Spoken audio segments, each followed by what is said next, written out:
Semoga Tuhan beserta kita, sekarang dan selama-lamanya. Inilah Injil Tuhan kita Yesus Kristus menurut Markus. Dimuliakanlah Tuhan.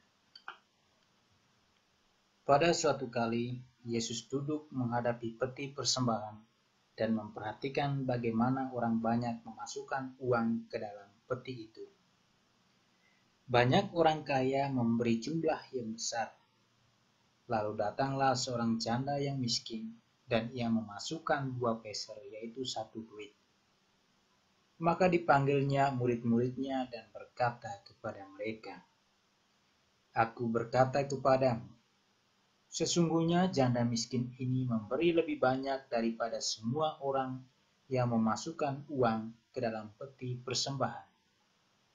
Sebab mereka semua memberi dari kelimpahannya. Tetapi janda ini memberi dari kekurangannya semua yang ada padanya, yaitu seluruh nafkahnya." Demikianlah sabda Tuhan.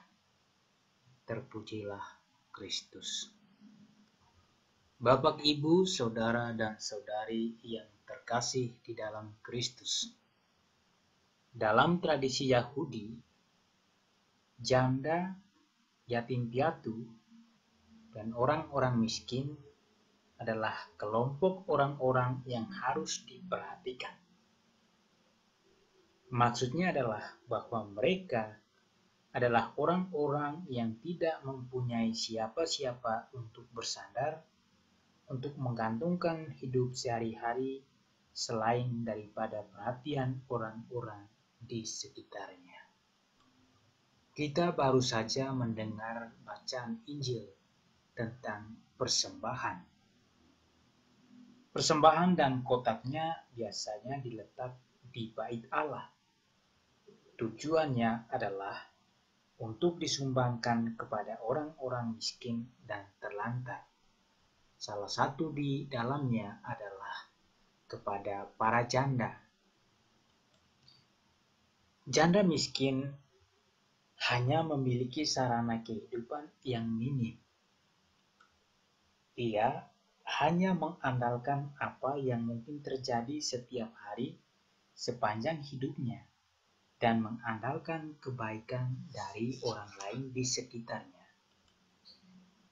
Kita melihat bahwa tindakan janda miskin memasukkan derma ke dalam kotak persembahan luput dari pengamatan orang-orang, kecuali Yesus.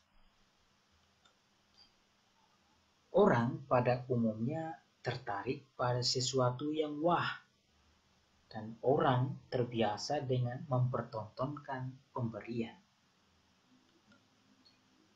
Pada hari ini, kita ditunjukkan kebenaran oleh Injil bahwa yang namanya pemberian sejati atau berderma yang sejati seringkali terjadi secara sembunyi-sembunyi dan luput dari perhatian atau pandangan banyak orang. Para saudara yang terkasih di dalam Kristus, janda miskin tadi seharusnya menjadi sasaran atau tujuan akhir dari persembahan. Namun yang kita lihat bahwa janda miskin ini justru memberikan derma atau persembahan meskipun dalam jumlah yang paling kecil. Meskipun dia memberikan yang terkecil di antara semua yang hadir, ia tidak hanya ingin sekedar menjadi tujuan akhir dari derma, melainkan menjadi sumber derma itu sendiri. Bapak Ibu yang terkasih di dalam Kristus, kisah pemberian janda miskin atau persembahan yang diberikan oleh janda miskin pada hari ini mengajarkan kita banyak hal. Pertama, kita diajarkan bahwa pemberian meskipun kecil itu sangat penting di hadapan Tuhan bila itu diberikan dengan hati yang tulus.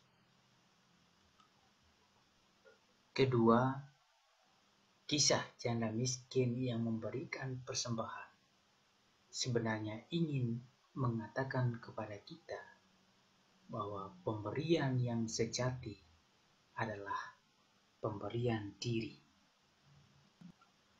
Saat ini kita sedang dilanda oleh pandemi COVID-19.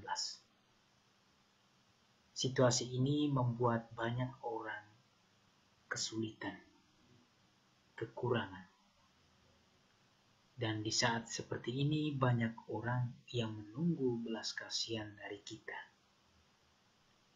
Oleh karena itu, inilah saatnya bagi kita untuk menunjukkan bagaimana kita mampu untuk berbagi, untuk memberi apa yang kita miliki.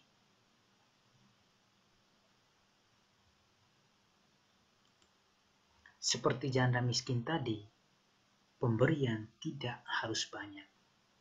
Tetapi jika kita memberikan dengan tulus hati, maka pemberian kita betapapun sedikit, tetapi sangat bernilai.